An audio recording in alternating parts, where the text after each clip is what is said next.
Buti na lang may COVID. Thank you very much for your introduction, our Energy Secretary, Secretary Popo Lotilla. Of course, our partner in the development of the renewables, specifically of the wind power here in Ilocos Norte, the Ayala Corporation and their chairman, Jaime Augusto Sobel de Ayala. Ayala Corporation Special Advisor, Fernando Sobel de Ayala. I am not used to calling them with their full names because we went to school together. And so, it's a little bit unusual for me to be very formal with them like I'm about to do with the Ilocos Norte 1st District Representative, Sandro Marcos.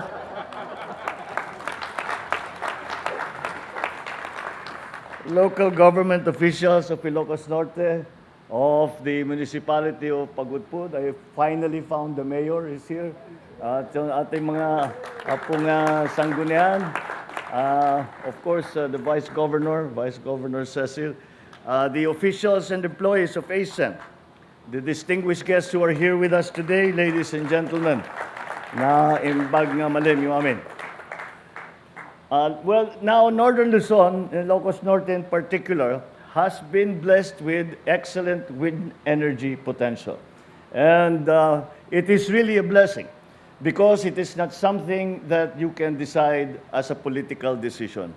Nung una naming tinayo yung Bangi, and the first time it went online and it started to get publicity, maraming governor tumatawag sa akin noon. At sinasabi, paano nyo ginawa yan? We want to do it dito rin sa probinsya namin. At sabi ko, hindi yan political decision. It is God who decides where you put the wind farm. Kaya talaga, swerte talaga, buenas lang talaga tayo that we have the potential for the wind farm. And it started very innocuously when I first became governor in 1998. About a year after, there was this group that came that talked to me about putting up a wind farm because the wind map showed that there was good potential here in Ilocos Norte. At the time, I looked at the numbers, it wasn't economically viable. We just couldn't do it. The technology wasn't good enough yet. The difference in pricing could not be covered. The ROI was far too long. So we shelved it.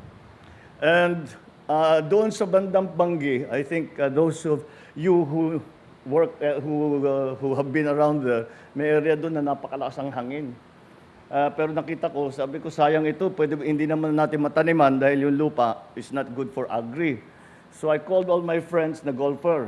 Sabi ko, tignan ninyo kung pwedeng lagyan ng golf course ito. So pinuntahan nila. Nagkita kami after a while and they said, imposible, masyadong malakas ang hangin. Doon, naisip ko, sabi ko, we were having the problem at the time where ang dalas ng brownout dito sa Ilocos Norte. Nung tinanong ko sa ating mga grid operator kung bakit ganun, pati sa ating mga cooperative, nila dahil yung power natin galing sa bandang Maynila. Kaya yung transmission line, anything wrong that happens along the transmission line, putol ang kuryente dito. So naisip ko, dapat meron tayong source of power dito. I put the two and two together and made 5. And we had the idea, binuhay ko. And that's how it started. And we are very, very happy to be considered the pioneers now of wind power at least. And hopefully, patuloy sa solar power and all renewables dito sa Ilocos Norte. And that is why I am here today. Because it is important to highlight the importance of our shift from fossil fuels to renewables. And this is a very, very important and very, very large part of that shift that we are trying to implement in our energy mix. At kaya naman, napakalaki na. This expansion is the biggest single project, wind farm project in the whole of the Philippines.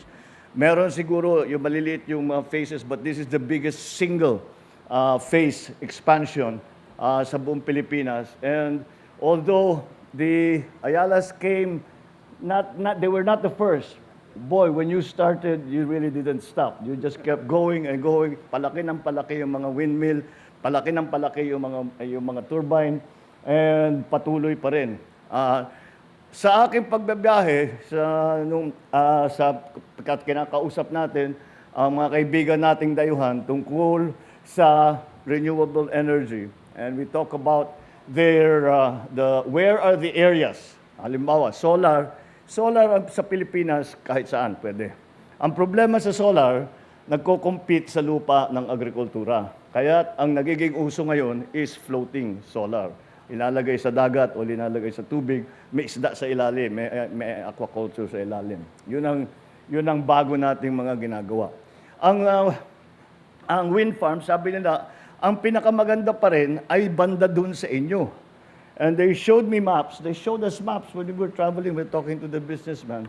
Hindi lamang ito yung nakikita natin around Bangi, Pagudpud, all the way down hanggang almost halos na doon sa eastern towns, ay talagang pwede. But even more, dahil ang pinupuntahan ng teknolohiya ng wind farm ay palaki ng palaki.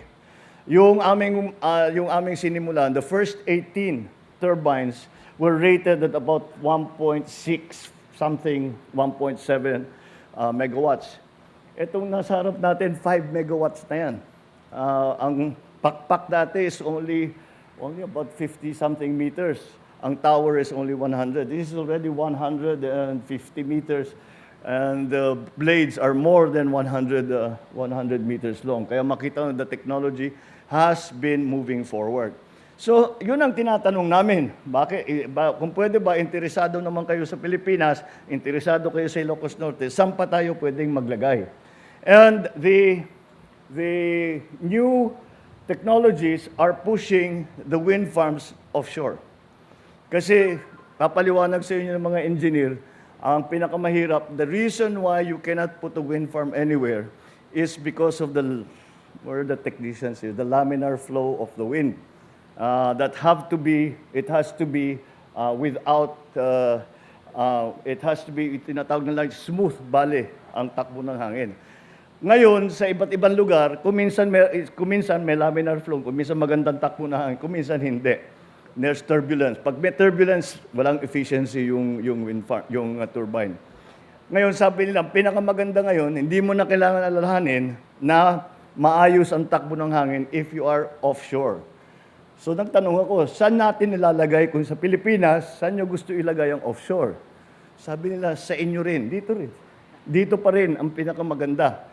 Kaya pag sinabing blessing, itong nangyari sa atin, talagang biyaya ng Diyos lang sa atin. Kaya magpasalamat tayo na pinagbigyan ang Ilocos Norte na hindi lamang makapag-produce para sa ating probinsya, ay natutulungan pa natin ang sitwasyon ng enerhiya sa buong Pilipinas. At lahat nitong bagong teknolohiya ay talagang titignan natin. We continue to work on all of the sources of renewable. As I mentioned, solar, briefly, tinitignan natin yung mga pagagandahin natin, yung mga geothermal, yung mga dam natin, baka pwede pang i-expand ang hydrothermal na power na kinukuha natin diyan. Tinitignan na rin natin yung nuclear power. Huwag kayong nenervyusin, titiyakin natin na lahat yan ay magiging ligtas at hindi maaari magkaroon ng mga yung naririnig natin, mga Fukushima, mga 3 Mile Island. That's old technology. That will not happen anymore. So we will make sure of all that. But nonetheless, kailangan patuloy na tayong naghahanap ng bagong renewable energy sources. Kailangan patuloy ang ating pagtatayo ng facilities kagaya nito. Dahil kailangan ngayon sa market ay clean energy. Ito yung isang natutunan ko nung kausap ko yung mga mining na kumpanya, yung mga malalaki. Ika nila, sabi ngayon ang requirement ng buyer para, halimbawa, sabihin natin mining. Yung pagka binigay namin, pagka yung produkto namin, ipinagbibili namin sa isang buyer, tatanong yung buyer, kailangan patunayan ninyo that you used clean energy para gawin itong produkto ninyo. Kung hindi namin bibilhin. So it is not just talking about climate change. It is not just talking about helping the renewables gain a bigger percentage of the energy mix. It is also a practical matter. This is the way we do business today. Hindi tayo pwedeng magsabi na meron tayong ginawang steel mill. Yung steel mill, lahat ng kanyang produkto, lahat ng kanyang power na kukuha niya sa coal-fired na plant. Walang bibili nun. Walang bibili kahit saan. Sasabihin, hindi namin it has to be green energy. It has to have been produced and manufactured via green energy. So that gives our effort for making renewables a more dominant percentage of our energy mix becomes even a commercial issue. And so that's why it is all important. Climate change is, of course, the paramount concern. And lahat ng usapan namin ngayon sa pamahalaan, kahit anong pag-usapan namin, pag-usapan natin, agrikultura, infrastructure, digitalization, health, lahat, kahit papano, hindi mo maiwasan, mapupunta ang usapan sa climate change and the effects of climate change and the changes that we have to do or the way we work because we have to adjust to climate change, we have to adapt to the effects of climate change. So, number one talagang priority yun. Ngunit, puro plus ito. Kasi kahit na sasabihin nila na, okay, you're helping the planet, but there's no other advantage. Well, it brings us good power supply in the Philippines. Alam nyo naman, tayo ay naghahanap ng karagdagang supply dahil kulang ang supply natin sa buong Pilipinas. Kulang ang supply natin doon sa ating demand. At hindi natin mapalaki ang ating ekonomiya kung hindi sapat ang energy supply. Ganun lang kasimple yun. Ngayon, meron tayong mga hinaharap na problema dahil kung minsan sapat naman ang supply, yung distribution ngayon ang nagiging problema. Kaya dahan-dahan natin kailangan ayusin yung bawat step dyan sa pag-produce at sa pag-distribute ng kuryente para hindi lamang para sa ating mga consumers, sa mga household, kundi para sa ating mga planta, para sa ating mga negosyo, lahat ng nagdadala ng business, ng economic activity dito sa Pilipinas ay kailangan talaga natin habulin, kailangan natin pagandahin para dumami at magkaroon ng trabaho at merong ginagastos ang taong bayan. So it really is it does not affect us on just one single dimension. It affects us on every part of the work that we do, especially those of us who are administrators in public service. Yun talagang kailangan naming isipin. But again, it is a very proud day for me to see that with what we had started has continued. And it looks like it will further continue. After this, I hope that we will be coming back fairly soon to inaugurate the 100th turbine. And tayo naman, mga tiga Ilocos, let us continue to keep the province as the pioneer for renewables. We are leading the way for the whole country. And it is a good place to be because it is very important to not only Ilocanos, not only tayo dito sa Ilocos Norte, but for the entire Philippines. So we can, although it's a complicated business, hindi madali gawin to. The basic technology is quite mature, but isipin niyo yung logistics para magdala ng isang pakpak na 100 plus meters. Kaya kami doon sa Bangi, naglagay kami ng pantalan doon. Bago matapos, mga 85% finished, binagyo. Tinayo na naman namin. The reason we had to put pantalan there was because yung blade ng windmill, kung ibaba sa Curimaw, hindi makadaan sa lawag. Dahil masyado, tinesting namin yung may mahaba na stick na tinataas yung alambre. Nakakadaan yung matataas, yung mga nacelle. Pero pagliko, hindi kaya nung, nakita nyo naman dun sa video, ang haba-haba ng buntot na pagliko ng blade. So that is how we started. And now it's the same thing. There is a jetty here. At malaking logistics challenge ito. Ngunit talagang I can only say that whatever it is that we have to do, it is going to be worth it. It is going to be of benefit to our people. It will be of benefit to the country. And that is why this is important work.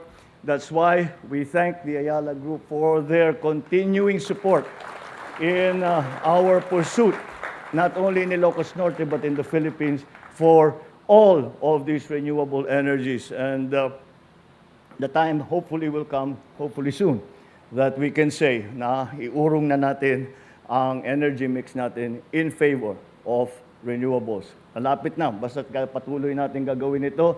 At pagka patuloy na meron tayong mga partner, kagaya ni Jasa, kagaya ni Fernando, we cannot fail.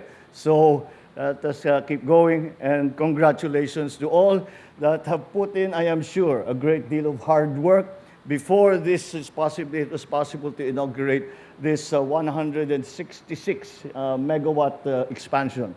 Maraming salamat sa inyo lahat, and we are grateful for your continuing interest here in Pagudpud, Ilocos Norte, and in promoting the supply of electricity from renewables.